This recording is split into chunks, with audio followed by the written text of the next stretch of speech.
Welcome into a Week 15 Packers offensive breakdown. Packers lose 34-26. Offense started out all right, but this is a painful loss. Obviously, you have the Watson injury that changed the entire offense. Things looked like they were going fine while he was in there, and then being forced to throw at the end, being behind is going to let that Denver pass rush go off. So it was a tough game overall, but let's dive into the film, see if there were any positives and what the negatives were as well. Early on in the game, you had the Packers driving down the field, but unable to get points, and this is going to be another one of those drives. Unable to put touchdowns on the board is what I mean. But here we've got nice clear routes by the outside receivers. There is potential to hit one of these deep, but I don't think there's a lot of time. If we pay attention to Belton's block, there is this crosser that's going to be crossing the face of the safety, and that could potentially be open. All right, but that ball is already out. All right, this is good anticipation by Love. Hits the back of his drop, gets settled. This ball, hopefully, you get to the sticks on that, but unfortunately in this situation, it gets marked a little bit short. All right, Reed does try to stretch the ball out there and get the first down, but unfortunately that is going to be a 3rd and 1. But looking from the back end, Packers were pretty successful early on when they would only rush 4. It's going to be problematic later on. Obviously, Zach Tom, getting injured, and then they're going to bring in different types of pressure later on. But that's a nice anticipation by Jordan Love and Reed trying to get that first down. Don't know how he's not ruled as getting this first, but they rule him short in this instance, and that's going to lead to a field goal. And with it being 3rd and 1, they're going to try this toss play here. It looks good at the start, but Wiley, obviously you have the safety coming down, makes a play, blowing up the block. Unfortunately, Wiley ruled out with a concussion, but there's just no way for Jacobs to react. Looking at this speed, right? Takes one step into the back. There's no way that he can change direction, get upfield, and get to the first down marker. So that's going to lead to a field goal by the Packers. But looks like the blocking outside of that one, right? They end up pinning the end inside here. So Jacobs is able to get outside. Of course, you'd like to be able to kind of get that cut up field, but he's not anticipating his lead blocker to get blown up like he does. But it does look like there is a nice lane, for Jacobs if that block is successful. And Belton could potentially get a seal here on the next level if he keeps his eyes up, but he's obviously looking back at Jacobs and sees he goes down, so he gives up a little bit early. Next play, going to focus on the tight ends down here. And this is a big play backed up. 2nd and 8. Just a straight drop back. Sean Ryan does just enough here to push that defender out of the way so he doesn't have a free rush to Love. Love stands in there. You can see the defender on Musgrave down here. Musgrave with a little pat on the back, let him go that direction that he's going. And I just really wish Musgrave could stay on his feet here because there is so much green grass, right? I think he gets caught anyways by this player. It probably gets pushed out. But instead of this just being a 26-yard gain, that has potential for a lot more. Still gets him out of the backed up area. But this is just good job by both Musgrave and Love. Like to see Banks get a little bit more work here. Obviously, he's just waiting for any wraps and stunts. But Love able to stand in there, deliver a ball complete for 26 yards. Then the very next play, you have another big play, this time to Dobbs. And this is just great anticipation. Talked about it earlier with Love, but here, now you get the play action, and you can see his eyes immediately, right? Getting to his first read. on the other side of the field. He doesn't like it because he can see that you've got some droppers, you've got in-breaking routes, you've got guys getting depth, so he doesn't want to take that. So instead, he's already throwing it now as Dobbs is getting out of his break. You can just see Dobbs goes up, makes a play. It's very tough for a corner in man coverage. All right, he's got his eyes on his hips. He can see the outbreak, and then he's got to try to play the ball as well. It's very tough for that defender to do, and that's just great anticipation again by Love. Drifting away. You can see canning the play. A lot of the times they check into a run. You can see how aggressive the defense is, right? Canning that play. All the backers stepping up, right? You have a blitz off the edge as well. That play action is buying some time. Love fades away. That is a great throw. The velocity on this ball while fading away. That is a great pass to Dobbs for a huge first down. Next play, we're going to focus on Reed. I think this is just a bust in coverage. Normally, you're not going to want to play 2 over 3 in this situation. All right, and you can see that they're starting to panic as soon as this snap happens. But you've got essentially one defender who's got to cover 2 guys, and that's just not going to happen in the NFL. You got essentially a stick concept with a clear from the point man on the bunch. So he's just going to take the verticals there. He's got 2 guys with eyes on him, and Reed is just going to run free for a big gain. This time 29 yards. You've got some big plays in this one for Love. This one is the result of a bust, though, by the Broncos defense. Again, just looking at the pass protection, things are pretty clean up front. You've got a twist game here. All right, and Brooks able to stand in on a defensive lineman. All right, making sure that Love stays clean. Reed catches that, stays in bounce, gets extra yards. A big first down. The duo concept was working really, really well for the Packers. I really hope or wish that they kind of, stayed with the ground game for a lot of this, because I think that was working quite well on the interior. The outside game wasn't working that well, but here, get a nice run up the middle, and then we'll take a look at Jacobs' touchdown a little bit later on. But you can see all the double teams up front. You're getting a double team here, right? Working to these backers vertically, taking one-on-one outside. So you get a ton of space here, right? And Tom working off that. Jacobs able to get 11 yards. That's a big run there off that duo concept. Next play is on the receivers and a little bit on Love here. It's a sugar huddle. They're trying to get to the line as fast as possible and then snap the ball just so the defense doesn't get set. You can notice that these receivers, both Dobbs and Watson, they're on the same line at first. They have to readjust. All right, one's got to be off. They reset, so they're still moving around, but you have the tight end who is moving at the same time, right? And then by the time this ball gets snapped, he's still getting into his squat, into his position. He's not set for a full second, so he's not going to be able to, let this play go just because that is an illegal shift. So a touchdown is no more, but it was a very good effort by Jacobs on this play. Essentially just kind of this wash concept. We're going to pull a guard and then kick out, right? You're going to try to wash everything down here with down blocks, and then you're going to kick out this end. So that makes this little lane here that Jacobs is going to find. All right. Misses a couple tackles and able to get into the end zone. So really good effort by Jacobs. Unfortunately, doesn't count. Next play, we're going to focus on Jacobs again. Very wide position. He's outside of the tackle here. It's a very wide scat position. So he's obviously going out on a pass route.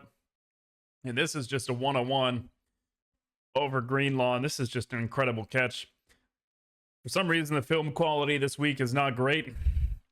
Don't know what was going on. It's very, very pixelated, but that is a great catch. The TV version is a lot cleaner. There's just not much to talk about here. Love staying tall in the pocket. And that is a nice high point by Jacobs, who has the record for most receptions before his first touchdown catch. And that was just Jacobs wanting it more in the end. Obviously had a touchdown taken away from him on the same drive. So luckily that illegal shift from earlier doesn't hurt the Packers. Then we'll focus on the bottom of the screen for this one.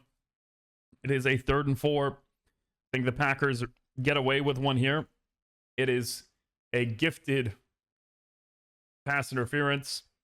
Here you've got a 1 high generally in the Packers offense. If you've got press, if you've got a hitch or something, you're going to convert that no matter what to a fade. And then you've got an alert against single high, right? Because it's single high. If you win on the outside, he's got a range so far either way in order to break it up. So this is just Love recognizing, hey, I've got a go ball. I've got my alert. It's single high. Let me look off the safety. And this, I don't think it's pass interference. Yes, he's, kind of got his hand there. But I think this could be a little bit better effort by Golden and draw an actual PI. I think if he tries to work back towards the ball here, instead of just reaching out with one arm, it's more realistically a PI. But I don't think there's that much there on this one. And we'll watch it from the end zone angle as well. O-line standing up. I just want to see here, again, from the ref, it's coming from the middle of the field. I don't think there's that much there. I think that's a very ticky-tacky call that the Packers benefit from. And talking about that duo concept that Packers ran earlier, here they run it again. This is just a great job by Dobbs helping Melton, who obviously doesn't practice full-time with the offense. He's saying, stop. Hey, you and I, we got these guys here. All right, we're going to get these guys. Still pointed it out. And just look at how effective that is by the receivers. All right, each getting their guy. Jacobs able to find the seam. And Dobbs celebrating. This is just beautiful job by the Packers. All right, the drive, which we'll see from the end zone angle, into the nose and then into the backer, is just a beautiful play. That is exactly what you want on a duo, is that vertical push. And this is just going to be beautiful by Belton and Ryan. Just the power to displace this nose out of the play. All right. Driving him, and then the backer taking that step too far inside. All right. Singleton doesn't do a very good job here. Gives up his gap. And then Jacobs able to get just around the corner and get away for a 40-yard touchdown run. Longest of the season. And we've got a 1st and 10 in the 3rd quarter. Packers are up 23-14. They're trying to take a kill shot here. And unfortunately, it doesn't work. All right. You've got pressure in the face of Love, and this is why this ball ends up getting underthrown. All right. As he's getting this ball out, he doesn't get the full rotation. All right. His body gets stopped. So that ball is going to be a little bit short. And this is a heck of a play by Pat Surtain. Diving, able to catch it, good ball skills. Unfortunate that Watson gets hurt on this play. But man, that is, if we go back, if he's able to put this ball out in front without pressure, that is a walk-in touchdown. All right, puts that out in front of Watson. Surtain's not going to keep up. That's a walk-in touchdown. But again, take a look at the protection here. No longer have Zach Tom in the game. Got Belton losing to Zach Allen immediately. Then, of course, Banks, there's not much you can do once you're quarterback steps up onto the same level as the defensive lineman.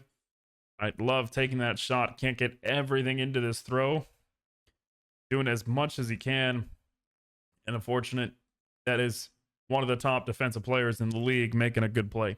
Next play, I think this is one of the better plays from Walker this game. Walker had a pretty rough game. Lots of penalties. Here he is matched up against Benito.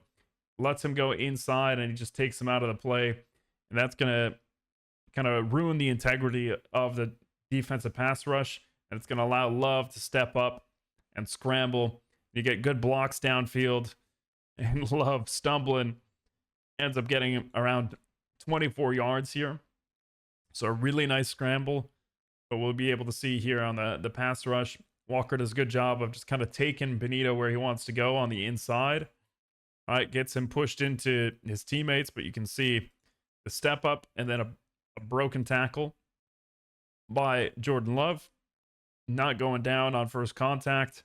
Brooks getting a block, and that's going to allow the Packers to get a first down here on a 3rd and 13. So nice job by Love using his legs to help the team. And then we're going to focus on the right side here of the offensive line. Now, without Zach Tom, you start to have some issues. You got man coverage. They're going to bring some pressure. And Love is going to go down in this situation.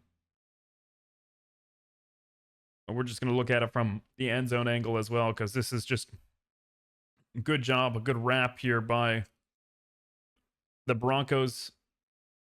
You're going to get 52 getting inside, and then you're going to have that wrap around the back. And there's just going to be too much speed here by 52. Darian Kennard is going to overset.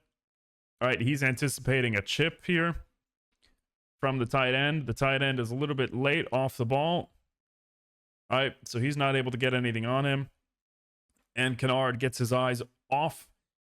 Isn't able to pass that off to Belton in order to get the wrapper. But of course, Belton isn't in a very good position. Holds there. So it could have been a penalty. But Love goes down on a key 3rd down. Here you've got that same look as earlier. This time with Golden in the slot rather than outside. You got man across the board. All right. You're going to have essentially a banjo up here, most likely. Take first in, first out. And then you've got your one high. And with that one high, you're going to have your alerts. You've got essentially a 2-man shock concept. You're going to have a lock hitch here. And then you're just going to have this slot fade. And that's an alert in this offense. You can see Jordan Love, his eyes in the middle of the field, holding that safety. I'm going to hold that middle of the field, looking left. And then as soon as I look to the right, I'm going to rip that ball. And that's going to be a tough play for that safety to make. And a very good ball, back shoulder to Golden for a big play. Obviously, this ends up leading to a field goal. Have a few plays where you got 2 incomplete passes and a short run, which is unfortunate.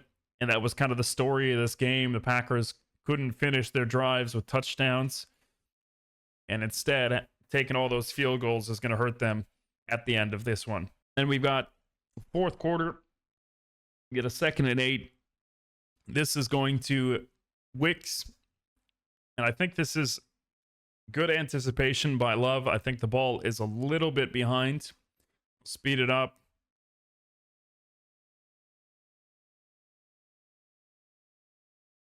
But we can see, obviously, he's been sacked once in this game. Now he's got pressure in his face.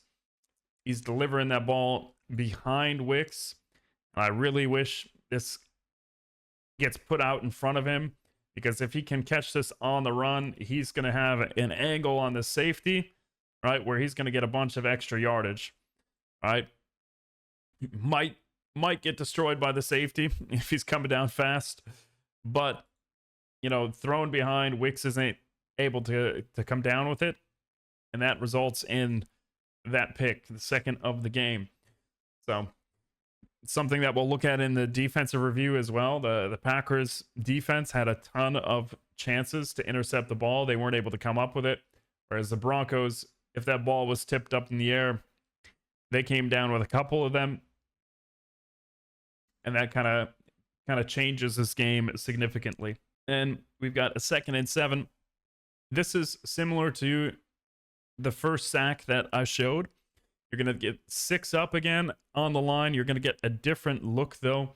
It's not going to be exactly the same. All right, you're going to get more of a stunt on the inside. All right, and you're going to get a guy that drops out as well. And you're just going to get a win on the inside after one of these stunts crosses the face of Sean Ryan. And there's just nowhere to go downfield. All right, we're looking downfield.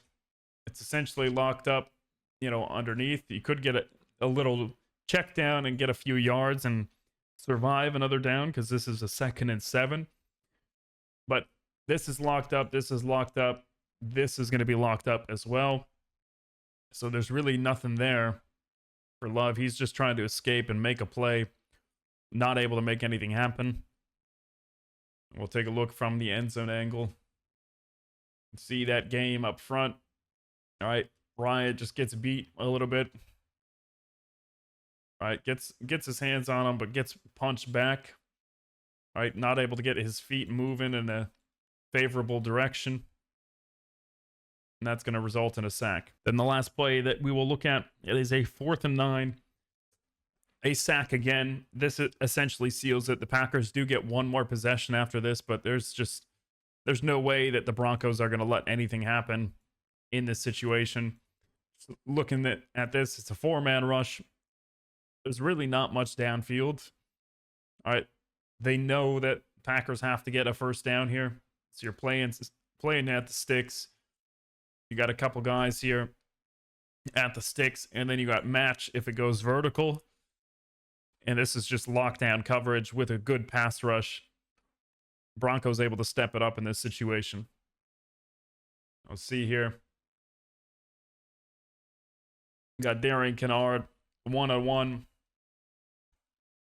Not doing that great on this rep. Gets blown back. Aaron Banks losing on his rep as well. All right, just getting bull rushed all the way back to the quarterback. And when your pocket is being collapsed from both the edge and the inside, it's not a very good look. And that essentially seals the game for the Broncos. This Packers team looks completely different when you don't have Watson in there. And luckily, there was some good news regarding his injury. And there is potential that he could play against the Bears. Again, a matchup for first place in the NFC North. Packers obviously lost. The Bears won against Cleveland. So this is another showdown 2 times within 3 weeks to keep first place in the NFC North. It's going to be tough. You know, lots of injuries on both sides of the ball. Hopefully, Tom and Williams aren't going to miss extended amount of time. We know that Parsons is going to miss a lot of time. But we'll talk more about that on the defensive review, which is going to be released tomorrow. So, I mean, this game started out well for the Packers. Then they get very aggressive. I'm not going to be complaining about that because I do think that that play to Watson, it was a good call. It was just unfortunate that there was pressure, and it was a good play by Pat Surtain there. But if the Packers get that, it goes the other way, they score a touchdown on it, everyone's going to be praising Matt LaFleur for that call. But I will be back with another breakdown next week of the Packers offense, regardless, win or loss against the Chicago Bears. Look forward to it. Hopefully, the team is going to be able to step up after all of this adversity and get another NFC North win. Thank you guys for watching, and I'll see you in the next video.